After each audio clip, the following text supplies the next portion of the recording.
Hey beauties, what's going on? Sorry for me being MIA. I'm going to post a video as to why right after this one. And so as you can see from the title of my video, I am reviewing the Molly Cosmetics Silly Sponge today. I know I'm a little late. In my next video, you'll know why, but you know what? I got it finally. I was the 5th restock, and I waited probably 3 to 4 weeks before they, before I ordered it and it shipped out to me. So, I do have a coupon code for Molly Cosmetics. I know there's like another pre-order list. I know they've been bombarded with these and there's so many knockoffs, but I really stand by Molly Cosmetics because the woman behind this masterpiece is amazing and sweet, and just I'd rather support her because, you know, she's an indie brand trying to make it just like everybody else's, but she's an honest person, and that's why I appreciate just sticking by her. So I do have I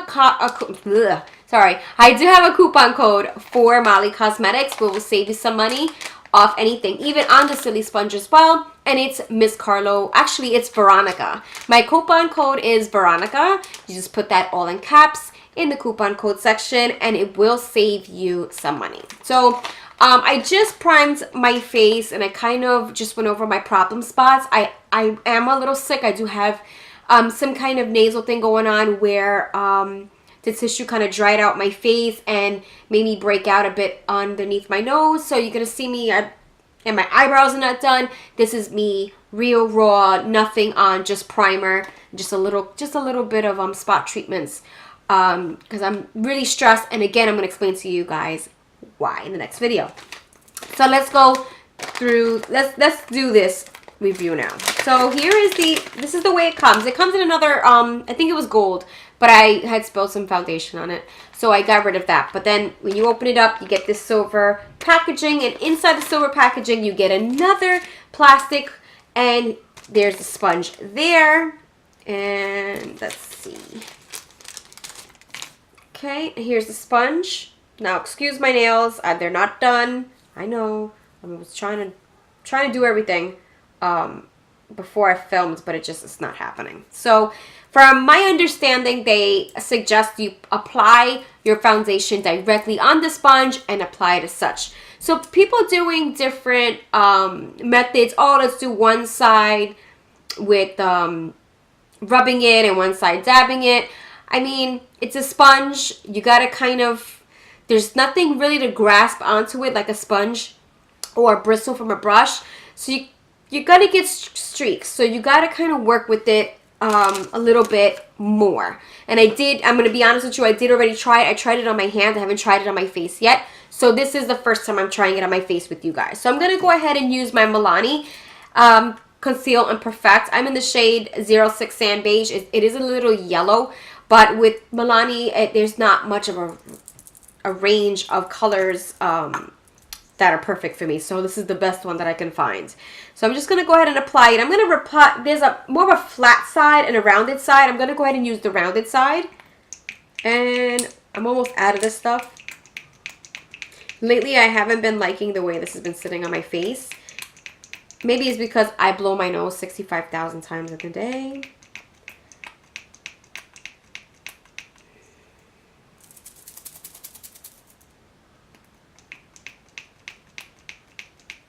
I'll make a fool out of me today. Okay, so I went ahead and pumped 1 pump of the Milani Conceal and Perfect foundation. Again, my shade is 06 Sand Beige. Now let me just move my mirror just a little bit this way so I can see what I'm doing. All right, so I'm just going to go ahead and apply.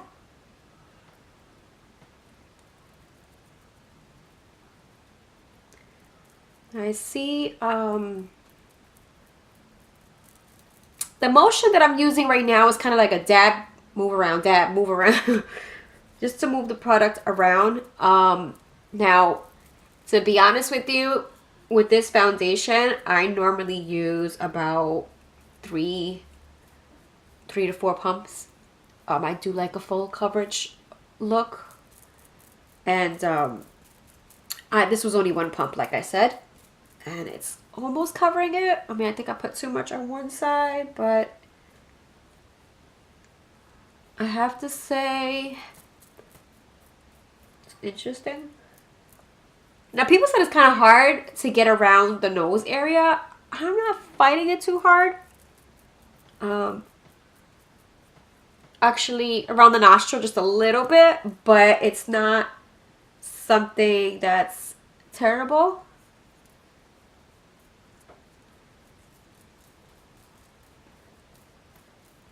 I'm just gonna need a little bit more on my forehead. I'm just gonna go ahead and drag this down to my neck a little bit. I'm gonna add another. Now look at this. Now see, this is where the payoff is great because there's barely any product left. And you know, on a beauty sponge or on a brush, there's always a lot of product left over.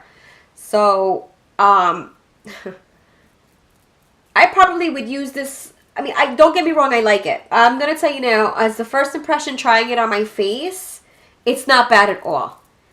I would probably pack this for traveling, just so, because it's easy. Just, you can put it anywhere instead of carrying a big brush or a wet sponge and taking a chance of it catching mildew or molding or, stuff like that. So, wow. Ooh, I am feeling that. Yes. I know I look a little crazy. Like I said, I'm a little sick. So, but I needed to get this out for you guys. Now, I mean, I can still see my pores, and I did use a primer. So it doesn't really fill it in great, but you know what? It's not a bad product at all. Really isn't. I really, really like it. I do suggest it. Let's see. Now the other test I want to do is when I use my concealer. So I'm gonna go ahead and use concealer and use the sponge with it. What I'm gonna use the M from Michelle Phan. I got this in one of my Ipsy bags. It's not even that wet, too. That's what I like about that. It's a medium neutral cool. So this has been my go-to concealer for my under eyes, which have been super problematic lately because I've been so stressed out. All right, here goes nothing.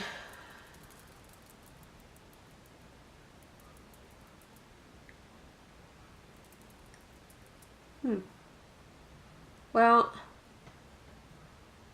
I'm noticing now I'm starting to get fine lines under my eyes, which I'm not really happy about. But then again, I don't drink lots of water like I should, which is a big no-no. I'm not going to say it's bad. You just got to work it out a little bit more, I feel. But it's nothing that can't be taken care of. Yeah, it is a little streaky when I use my concealer. And now the sponge is flexible where you're able to kind of maneuver it to fit the areas you need to work your product in. But I'm going to go over it with my Real Technique, sorry. Yeah, it wasn't filling in the creases underneath the eye as well as I had hoped it would. So it's not the greatest, but then again, my lines are kind of progressing. So overall, I mean, I do like the sponge. Now this is after using foundation and using the concealer. So it's not bad, and I'm gonna go ahead and wipe it clean just to show you guys how easy it is to clean it up versus a beauty sponge or versus a cleaning mat and everything else, and a brush too. So all I did was take a makeup wipe, and I kind of just did one of these things, clean around the edges, and voila, clean all over again. That's honestly, for me, it's worth it. Right there, it's worth it. It did apply the foundation fine. The only problem areas was the concealer, which is not the end of the world. And nothing a beauty blender can just kind of finish the job off. So in my opinion, yes, it is worth it. And I think I paid $9.90, I want to say, because I used the coupon. I used my own coupon code. Why not? To save a few $1 or $2, something like that. I got a little cheaper. I can't remember what I paid, to be honest with you. But again, I'll link all that below. And I'm going to go ahead and just kind of finish my makeup, set my foundation, and I'm going to see you in the next video. I'll let you know what's been going on. But again, thank you for watching my video, and have a wonderful day. Bye.